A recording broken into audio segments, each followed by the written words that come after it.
د راشد خان په هکله د تاج ملوک نوې څرګندونې دا چې څه ویلي دي دوستانو ویډیو را سره تر پایه وګورئ په خپله به پوه شئ. ګرانو او زړه ته رانږدې مینوالو یو ځلې بیا مو په سلامونو او نیکو هیلو هرکلی کوم.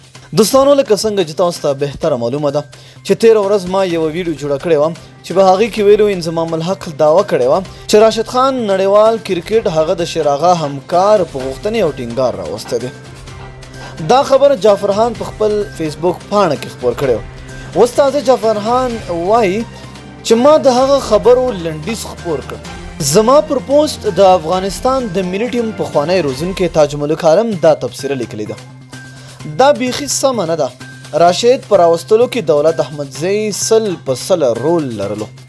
هماغه په 19 کلونو کې ډېر ولوبولو او بیا چې ملي لوبډله زیمبابوې کوه او انضمام زمونږ کوچ شو، زه د سفر مسؤل وم. دولت احمدزی هلته هم د بالینګ کوچ و. نو دولت راشد ته ډېره لابي کوله.